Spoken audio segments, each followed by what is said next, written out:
Bonjour. Avec ce cours, nous allons commencer une série sur le filtrage analogique et la réalisation de filtres à l'aide de circuits électroniques. Cette série contiendra 3 parties, et dans cette première partie, nous allons seulement travailler du point de vue des fonctions de transfert. Ensuite, dans les prochaines parties, nous étudierons la réalisation de circuits permettant de synthétiser ces fonctions de transfert. Alors, pour commencer, essayons de voir intuitivement ce qu'est un filtre. Eh bien, tout d'abord, la fonction d'un filtre est définie dans le domaine fréquentiel. C'est un système qui prend un signal d'entrée, laisse passer certaines de ses composantes fréquentielles et en bloque d'autres. Par exemple, un filtre peut laisser passer la partie du spectre d'un signal qui transporte son information, tout en bloquant la partie du spectre qui transporte du bruit ou des interférences. Alors essentiellement, tous les systèmes, qu'ils soient artificiels, naturels ou biologiques, qui ont besoin de transmettre de l'information, contiennent des filtres d'une manière ou d'une autre.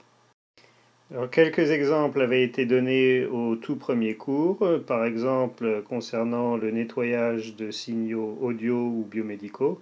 Et je vous invite donc ici à retourner à ce cours pour revisiter ces exemples. Alors, il existe de très nombreuses méthodes de conception de filtres et nous n'aurons le temps que de donner une introduction au sujet, mais une introduction relativement détaillée toutefois. En particulier, nous allons introduire quelques méthodes classiques de conception. Alors, il est peut-être intéressant de savoir dès le départ que le filtrage linéaire est un des rares domaines de l'ingénierie où on dispose de théories et de méthodologies essentiellement complètes pour résoudre les problèmes qui se posent. Je voudrais maintenant introduire ce diagramme présentant deux approches pour la conception de filtres, diagramme qui va nous suivre tout au long de cette série de cours sur le filtrage. Alors un problème de conception de filtre commence par la donnée de spécification sous la forme de ce qu'on appelle un gabarit de filtre. Alors cette spécification peut être très générale. Par exemple, on peut demander de concevoir un filtre passe-bande avec des caractéristiques bien précises. Il se trouve toutefois qu'on pourra ramener ce problème général à un problème de conception canonique qui est celui de la conception d'un passe-bas qu'on appelle normalisé. Ce point, probablement surprenant à première vue, fera partie des choses discutées dans ce cours. Alors, passer du gabarit général de notre filtre demandé au gabarit normalisé s'appelle une normalisation. Et après normalisation, on doit donc déterminer une fonction de transfert qui satisfait le gabarit normalisé. Alors, une fois qu'on a résolu ce problème de conception pour le passe-bas normalisé, on a essentiellement deux voies pour continuer notre synthèse de filtre. La première, ici à gauche, consiste à dénormaliser la fonction de transfert pour obtenir une fonction de transfert qui satisfait maintenant le gabarit initial général de filtre. En suivant cette voie, on obtient à ce stade-ci essentiellement une fonction de transfert quelconque, et il faudra donc étudier par la suite comment réaliser par un circuit une fonction de transfert générale, ce qu'on fera en particulier en utilisant une approche cascade dans un prochain cours. L'autre voie, maintenant à droite, consiste à d'abord réaliser un circuit qui réalise le passe-bas normalisé. Et ensuite, au lieu de dénormaliser la fonction de transfert, on dénormalise ce circuit. Alors on verra ce que dénormaliser un circuit veut dire, mais essentiellement on a ici une approche assez mécanique et facile de synthèse de circuit. En rouge, ici maintenant, j'ai dénoté les points qui vont être vus dans ce premier cours. En particulier, un des problèmes ici sera la détermination d'une fonction de transfert satisfaisant le gabarit normalisé. Et pour cela, on utilisera des filtres standards, comme les filtres de Butterworth ou de Chebyshev, qui seront introduits dans ce cours. Alors voici donc le plan pour ce cours. Les trois premières parties, je vous laisserai les lire ici, ont été introduites dans la diapositive précédente.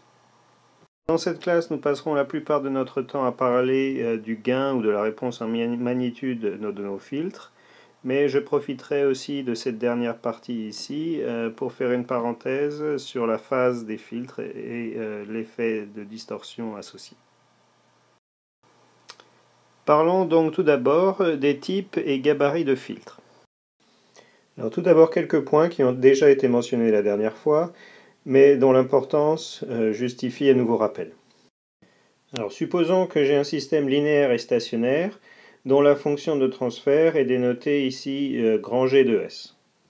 Grand G de S est la transformée de la place d'une fonction petit g de t, et cette fonction petit g s'appelle la réponse impulsionnelle du système, c'est la sortie qu'on obtient si jamais en entrée on met une impulsion. Si en entrée maintenant je mets un signal quelconque u de t ici, en sortie j'obtiendrai un signal y de t qui est la convolution de u de t avec la réponse impulsionnelle g. Cette relation de convolution ici n'est pas très pratique pour travailler, et en général on préfère travailler dans le domaine de la place où on a juste une multiplication, et c'est ce que vous avez fait jusqu'ici et dans les cours précédents.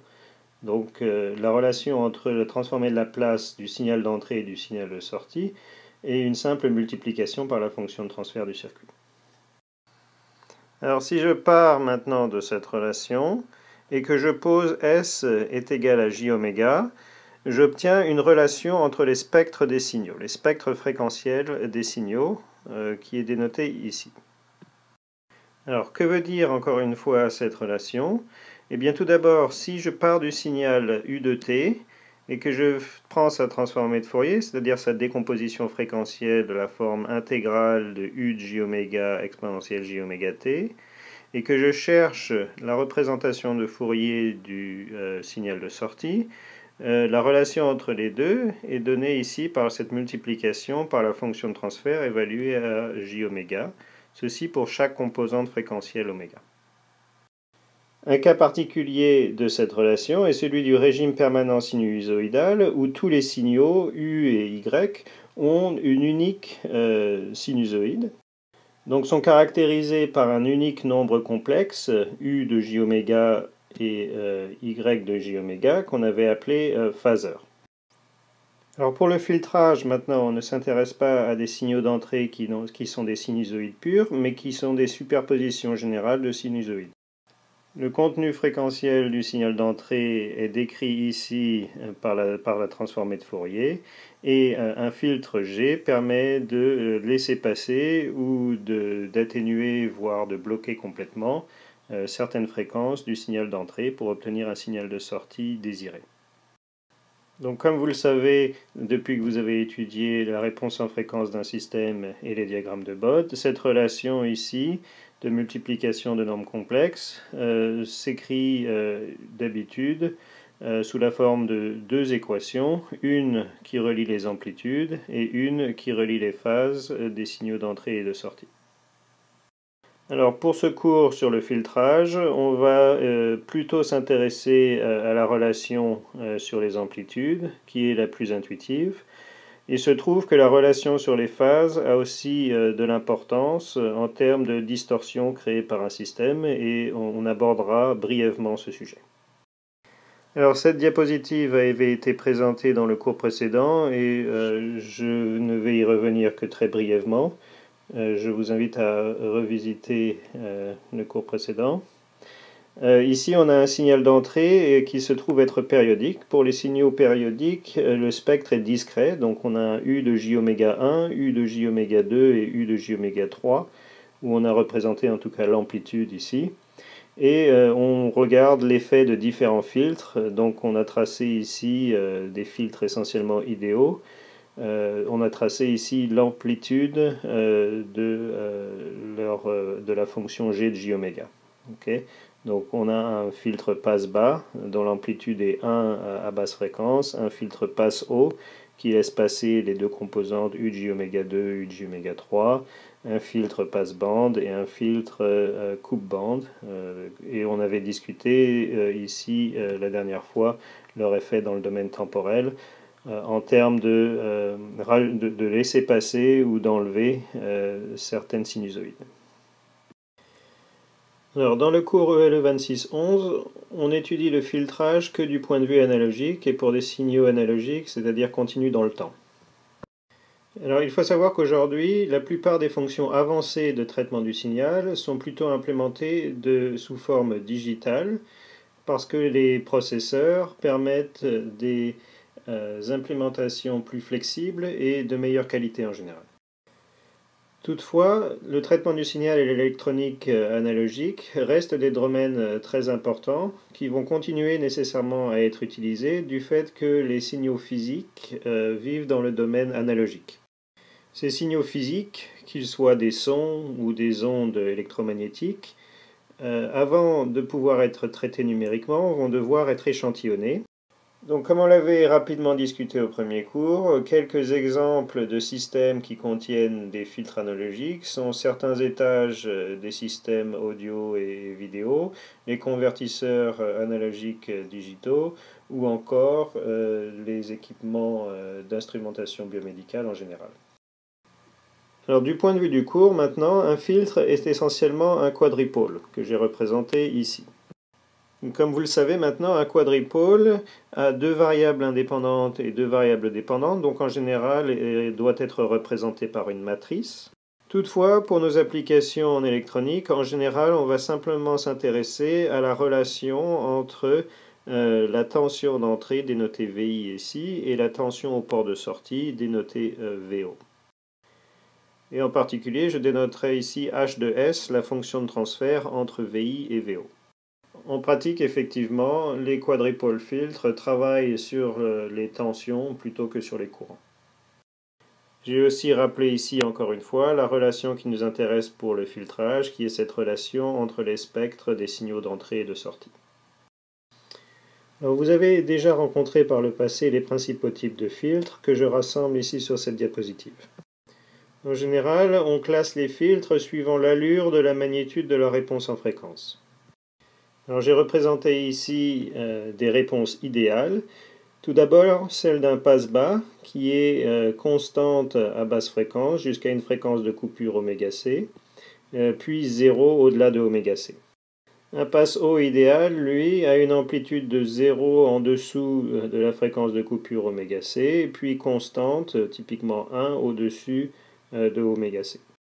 Enfin, un passe-bande ou un coupe-bande ont une bande passante ou une bande d'arrêt respectivement, délimitées par deux fréquences, ωL, ωh ici. Alors il y a encore un type de filtre avec lequel vous êtes peut-être moins familier et qui est le passe-tout, dont l'amplitude ici est constante à toutes les fréquences, par exemple 1, et donc il laisse essentiellement tout passer. Alors à quoi sert un filtre passe-tout? Eh bien pour ce type de filtre, il faut regarder la réponse en phase et un filtre passe-tout essentiellement sert à manipuler la phase du signal d'entrée. On verra un peu plus loin à quoi ça peut servir. Alors bien sûr, ces réponses en fréquence décrites ici sont des réponses idéales qui ne sont pas réalisables physiquement. Une façon par exemple de voir ça immédiatement est en considérant le fait qu'un circuit doit avoir une fonction de transfert rationnelle, donc continue, et donc on ne peut pas avoir des discontinuités ici comme ça dans la réponse à fréquence. Par contre, on va essayer de synthétiser des circuits qui s'approchent le plus possible de ces réponses idéales. Une autre chose qui n'apparaît pas sur la classification à gauche ici de nos filtres est la réponse en phase de nos filtres. Et pour des applications un peu avancées, il faudra faire attention à cette phase car elle peut créer de la distorsion. Donc comme je l'ai dit, les réponses en fréquence de la diapositive précédente ne sont pas réalisables physiquement et donc ne peuvent pas servir à établir des spécifications pour la réalisation de filtres physiques. Donc en pratique, le travail d'un concepteur de filtre doit commencer avec une spécification réaliste d'un filtre à réaliser qu'on appelle gabarit de filtre. Alors sur cette figure, j'ai représenté ici les gabarits des 4 filtres principaux. Ces gabarits étant essentiellement des spécifications sur le diagramme de Bode que doit satisfaire notre filtre. Alors, comme on s'intéresse essentiellement à la réponse en magnitude, je n'ai tracé ici que la réponse en magnitude. Et vous noterez ici des zones grisées qui sont des zones que la réponse, que le gain de notre système doit éviter. Donc si on prend l'exemple du passe-bas ici, on a une bande passante aux basses fréquences où le gain doit être suffisamment haut, une bande d'arrêt aux hautes fréquences où l'atténuation doit être suffisamment forte, et on se laisse ici une plage de transition qui permet de passer donc de la bande passante à la bande d'arrêt. Alors vous pouvez regarder les autres types de gabarits pour un passe-haut, pour un passe-bande. Et regardons peut-être plus en détail pour prendre un autre exemple, le gabarit ici d'un coupe-bande. Donc on voit qu'on a une bande d'arrêt au milieu, délimitée par deux fréquences oméga A- et oméga A+, une bande passante divisée en deux, aux basses fréquences et aux hautes fréquences, délimitée aussi par deux fréquences, oméga P- et oméga P+, et puis donc deux plages de transition, ici et ici, qui permettent de passer de la bande passante à la bande d'arrêt. Alors, plus en détail maintenant, un gabarit est donné par un certain nombre de paramètres. Alors notez qu'à la différence de la diapositive précédente, la zone grisée ici représente la zone où le gain de mon filtre est autorisé à se trouver, donc je peux avoir un gain qui ressemblerait à ceci. La bande passante, tout d'abord, est spécifiée par une atténuation maximale tolérée qu'on dénotera à max. Donc on voit ici qu'on demande nécessairement qu'aux basses fréquences, le gain de notre filtre soit au-dessus du niveau -1 max en décibels. Notez aussi que je sépare ici la fonction d'amplification de la fonction de filtrage. Donc un filtre idéal aux basses fréquences aura une amplification de 0 dB. La bande d'arrêt maintenant est spécifiée par une atténuation minimale qu'on demande aux hautes fréquences. On voit donc qu'au-delà d'une certaine fréquence oméga A, eh bien, le gain doit se trouver en dessous du niveau -1 en décibels. La bande passante, elle, était délimitée par une pulsation oméga P, et entre oméga P et oméga A, on a la plage de transition qui permet à notre gain qui est continu de passer de la zone passante à la zone d'arrêt. En conclusion, on voit que la spécification ou le gabarit d'un filtre passe-bas est donné par 4 paramètres: Amax, l'atténuation maximale dans la bande passante, Amin, l'atténuation minimale demandée dans la bande d'arrêt, et deux fréquences ou pulsations, oméga P qui délimite la bande passante et oméga A qui délimite le début de la bande d'arrêt. On définit aussi ici le paramètre K qu'on appelle facteur de transition et qui est défini pour un passe-bas comme étant le rapport oméga P divisé par oméga A. Alors ce paramètre K en filtrage va caractériser la vitesse de transition entre la bande passante et la bande d'arrêt. Donc on voit que pour un filtre idéal, on doit tendre vers K égale 1, c'est-à-dire oméga P très proche de oméga A. Par contre, pour tous les filtres physiques, oméga P sera strictement inférieur à oméga A et K donc sera strictement inférieur à 1. Avec K tendant vers 1, donc, si le filtre était idéal. La donnée d'un gabarit pour un filtre passe-haut est très similaire à celle d'un passe-bas et je vous laisserai donc regarder les détails. Pour un filtre passe-bande, maintenant, c'est légèrement plus compliqué. Donc le gain de notre filtre passe-bande peut se retrouver dans la zone grisée ici. Alors encore une fois, on a une bande passante, maintenant au milieu, caractérisée par une atténuation maximale Amax qu'on tolère dans la bande passante. Donc le gain ici doit se retrouver au-dessus du niveau -1 max en décibels. On a notre bande d'arrêt qui est divisée maintenant entre une zone basse et une zone haute et qui est caractérisée par une atténuation minimale qu'on demande dans la bande d'arrêt. Donc le gain ici doit se trouver au-dessous du niveau -1 en décibels. Enfin, on a notre plage de transition qui elle aussi est divisée en deux, une zone basse entre la bande d'arrêt basse et la bande passante, ici, et une zone haute entre la bande passante et la bande d'arrêt haute. Pour délimiter les différentes régions, on se donne 4 fréquences, oméga A-, oméga A+, pour la bande d'arrêt, oméga P- et oméga P+, pour la bande passante. Le facteur de transition, dans ce cas-ci, encore une fois, qui caractérise la taille et la largeur de la plage de transition, est défini comme étant le rapport oméga de P plus moins oméga moins au numérateur, qui est la taille de la bande passante, divisé par oméga A plus moins oméga A moins, qui est la largeur ici entre les coins de la bande d'arrêt. Alors, plutôt que de spécifier oméga P plus et oméga P moins pour la bande passante, souvent on spécifiera à la place une fréquence oméga 0 qu'on appelle fréquence centrale et qui est ici définie comme la moyenne géométrique de oméga P moins et oméga P plus, ainsi qu'une largeur de bande qui est la largeur ici de la bande passante, B égale oméga P plus moins oméga P moins. Alors la donnée de oméga 0 et de B est équivalente à la donnée de oméga P- et oméga P+. Et notez aussi que si je représente comme d'habitude l'axe des oméga en utilisant une échelle logarithmique, alors oméga 0 sur cette échelle se retrouve exactement au milieu de oméga P- et oméga P+, parce que si je prends le log de cette égalité, j'obtiens log de oméga 0 est égal à 1 demi de log de oméga P- plus log de oméga P+. Okay, donc ici, sur la représentation, on aura oméga 0 au milieu de oméga P- et oméga P+, d'où le nom de fréquence centrale. Pour un filtre coupe-bande, finalement, la spécification est similaire à celle d'un filtre passe-bande, simplement avec la bande passante et la bande d'arrêt inversée, et je vous laisserai regarder les détails. Alors, regardons la définition du facteur de transition K un peu plus en détail. Toute plage de transition est déterminée par deux fréquences, oméga A et oméga P, oméga A étant au coin de la bande d'arrêt, oméga P au coin de la bande passante.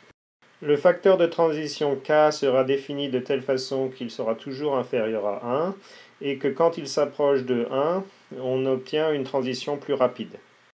Alors pour un passe-bas, on a oméga P inférieur à oméga A, puisqu'on a la bande passante à gauche de la bande d'arrêt, et K est défini comme étant le rapport oméga P divisé par oméga A. Pour un filtre passe-haut, c'est l'inverse, on a oméga A inférieur à oméga P, et K sera défini comme étant oméga A divisé par oméga P, et encore une fois, dans ce cas, K est inférieur à 1. Pour un passe-bande, comme on a vu, K est défini comme étant la largeur de la bande passante divisée par oméga plus moins oméga moins. Pour un filtre arrêt-bande, maintenant c'est l'inverse du passe-bande. K est défini comme étant le rapport de la largeur entre les coins de la bande d'arrêt, ici, divisé par la largeur de la bande passante. Quelques généralités supplémentaires sur les filtres. Tout d'abord, on classifie aussi la réalisation des filtres suivant qu'elles sont passives ou actives. Donc un filtre électronique passif est réalisé avec des éléments passifs RLC seulement. Un filtre actif contient par définition des éléments actifs comme des amplificateurs opérationnels ou des transistors. Alors quel est l'avantage d'utiliser des filtres actifs plutôt que des filtres passifs? En général, les filtres actifs offrent plus de flexibilité, par exemple pour changer les paramètres. Ils permettent aussi de remplacer, de simuler les bobines, comme on avait discuté au dernier cours. Et en effet, les bobines sont souvent difficiles à fabriquer et à utiliser, surtout aux basses fréquences. En termes de flexibilité, on peut aussi réaliser des blocs élémentaires avec des grandes impédances d'entrée et de sortie, en utilisant des ampli-op par exemple. Et ensuite, on peut juxtaposer ces blocs, les mettre en cascade pour réaliser des fonctions de transfert complexes. Du côté des inconvénients des filtres actifs, tout d'abord, un obstacle majeur à leur utilisation à haute fréquence est lié aux limitations des ampli-op à ces fréquences. En effet, quand la fréquence augmente, les ampli-op ne fournissent plus le gain nécessaire. Une autre limitation, par exemple, est qu'on doit se restreindre à des signaux de petite taille. Par exemple, si on utilise des ampli-op, on ne doit pas mettre les amplificateurs en saturation, sinon ça crée de la distorsion. Et donc il y a des applications, par exemple à fréquence relativement élevée, ou bien quand on doit traiter des signaux de grande taille, où on va utiliser en général des circuits passifs. Alors, quelques généralités supplémentaires. Tout d'abord, pour un filtre dont la fonction de transfert H2S est divisée en son numérateur et son dénominateur, L'ordre du filtre, comme vous devez le savoir, est le degré du polynôme à son dénominateur. C'est donc aussi le nombre de pôles de la fonction de transfert, c'est-à-dire le nombre de racines du dénominateur, en s'autorisant les pôles complexes, bien évidemment. Donc ici, j'ai écrit deux formes utiles, la forme développée de la fonction de transfert et la forme factorisée qui fait apparaître les M0 et N pôles. Alors d'une manière générale, la complexité d'un filtre est caractérisée par son ordre, c'est-à-dire par le degré du dénominateur, et plus l'ordre d'un filtre est élevé, plus on a de degrés de liberté pour réaliser des spécifications difficiles. Mais en même temps, plus la réalisation du filtre est coûteuse, par exemple, on va avoir besoin de plus de composants, de circuits plus complexes, etc. En règle générale, on peut aussi jouer sur différents éléments du point de vue des fonctions de transfert ou du point de vue de la réalisation des circuits pour essayer de réaliser les spécifications avec un ordre le moins élevé possible. Alors je voudrais que vous profitiez de ce cours pour revoir toutes les formes de filtres d'ordre 1 et 2 que vous avez déjà couverts dans ELE 1600A, ainsi que leur réalisation passive par des circuits RC et RLC pour les circuits du second ordre. Alors les circuits d'ordre 1, ou les fonctions de transfert d'ordre 1, sont aussi des fonctions de transfert appelées quelquefois bilinéaires, car c'est le rapport entre deux termes linéaires ou plutôt affines. Le numérateur, lui, caractérise le type de filtre. Alors si ce numérateur est une constante, on obtient un passe-bas. Si ce numérateur est proportionnel à S, on obtient un passe-haut. Et enfin, si ce numérateur est de la forme 1 moins S-taux, on obtient un passe-tout. Alors notez dans le cas du passe-tout ici que le 0 du filtre est placé de manière exactement symétrique au pôle par rapport à l'axe des fréquences. C'est-à-dire qu'ici on a un pôle à moins 1 sur taux et un 0 sur l'axe des réels à 1 sur taux. Et en fait, en tenant compte de cette symétrie, on réalise tout de suite que le module h de j oméga est égal à 1. Pour ce qui est des filtres d'ordre 2, il est pratique ici d'écrire le dénominateur sous cette forme normalisée, où oméga n est la fréquence naturelle ou fréquence de résonance. Zeta ici est le coefficient d'amortissement. 1 sur 2 de zeta est ce qu'on appelle le facteur de qualité du filtre d'ordre 2. Et encore une fois, n de S, le numérateur, caractérise le type de filtre qu'on va avoir. Si le numérateur est une constante, on obtient un passe-bas. S'il est proportionnel à S carré, on obtient un passe-haut. S'il est proportionnel à S, on obtient un passe-bande. Si maintenant je prends h de S, un passe-bande, alors 1 moins h de S est un coupe-bande, ce qui donne pour le numérateur quelque chose de la forme 1 plus S sur oméga carré. Alors en fait on peut prendre ici pour oméga n une valeur égale ou pas à la fréquence de résonance du dénominateur, et dans ce cas on obtient des coupes-bandes qui sont symétriques ou pas, on reviendra un peu là-dessus. Mais vous pouvez regarder déjà les types de filtres qu'on obtient qui s'appellent filtre notch. Enfin, si je pars du dénominateur ici et que je change S en moins S, j'obtiens le numérateur ici d'un filtre passe-tout. Encore une fois, vous pouvez vérifier que les zéros de ce filtre passe-tout sont symétriques au pôle par rapport à l'axe des fréquences, et donc h de j oméga en module est égal à 1. Alors pourquoi faire un cours sur le filtrage? Pourquoi ne pas s'arrêter avec les filtres simples d'ordre 2 que vous avez déjà rencontrés dans ELE 1600A? Eh bien en général, les filtres d'ordre 2 ne permettent pas d'atteindre les spécifications dont on a besoin en ingénierie. Par exemple, la transition entre la bande passante et la bande d'arrêt est en général trop lente. Alors pour un passe-bas d'ordre 2, on sait par exemple que l'atténuation est de moins 40 décibels par décade dans la bande d'arrêt. Pour un passe-bande d'ordre 2, la transition est de moins 20 décibels par décade seulement. Aussi, dans ELE 1600A, vous n'avez couvert que les filtres passifs, et j'ai déjà mentionné que les filtres actifs ont des avantages très intéressants, par exemple en termes de flexibilité, de taille ou de coût.